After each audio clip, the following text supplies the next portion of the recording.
And when I lost my son, I went through various phases. First was disbelief. I just couldn't believe that this was happening to me. I heard about it happening to other people, but it struck home this time.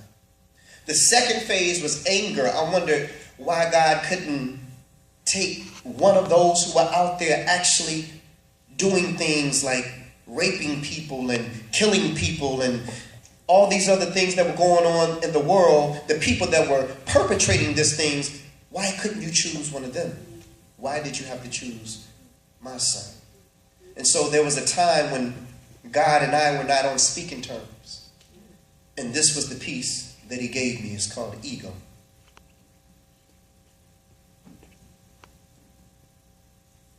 Hey, God,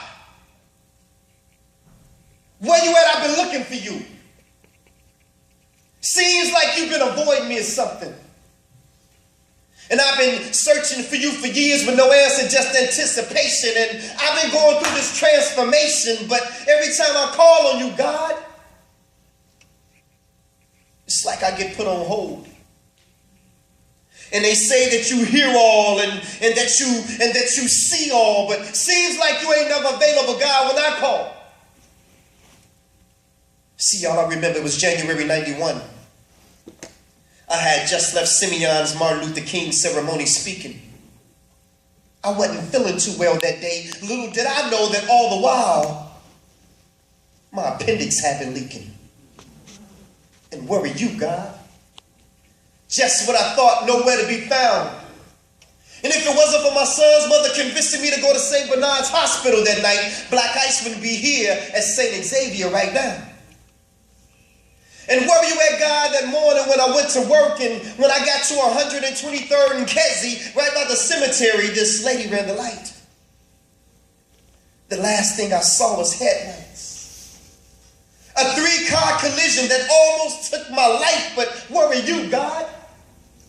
And where were you at, God, when my mother was stricken with cervical cancer?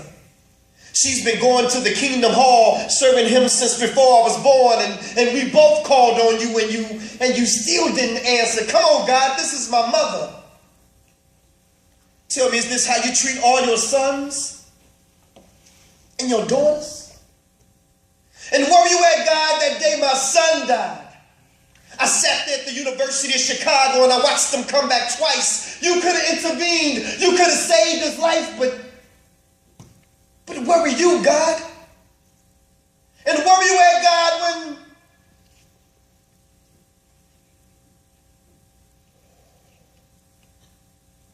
okay, my son, I've heard enough. Now I know that times for you have been rough, but son, where's your faith? Seems like you only seek my face when you need me, for I am a full-time God. My son, do you really believe in me? Well, if so, then you would know that I am the creator of the universe. All that you see from the highest heights of heaven to what you have discovered beneath the earth. See, I am the God of Abraham, Isaac, and Jacob. I am the God of Moses, Lot, and David. I am the one who made Solomon wise. I put Noah in the ark before the waters could rise. I gave Samson the strength to destroy the Philistines with no eyes. I am that smooth stone that David slung that smote Goliath in the head. The cracks that crumbled the walls of Jericho, the same one that rose Lazarus from the dead. I am the blood of the lamb of the doorpost that kept the children of Israel safe from harm. Even the staff in Moses' right arm, and I gave the power to split the Red Sea in half. Shall I go on? Please forgive me, Father.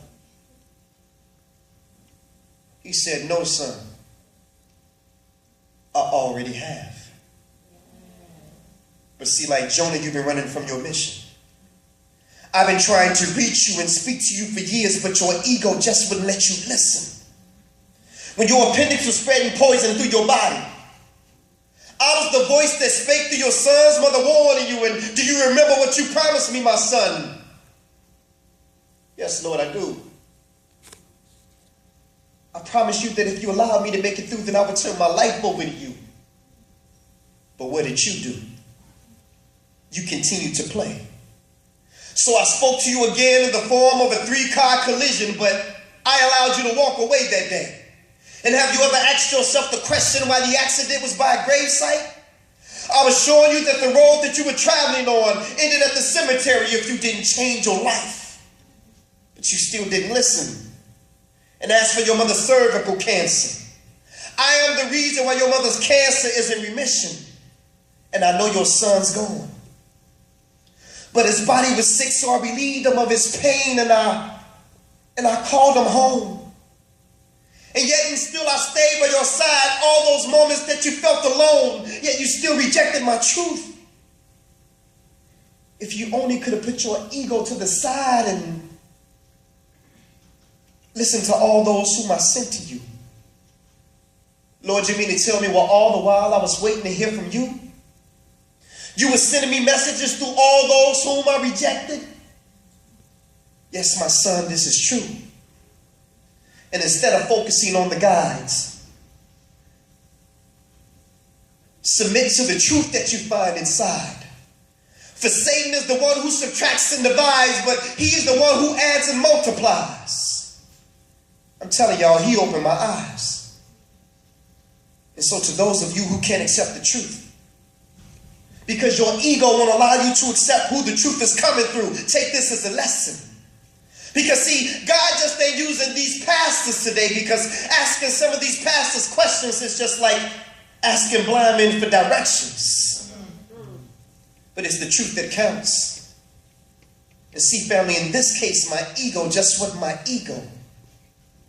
But my ego was easing God.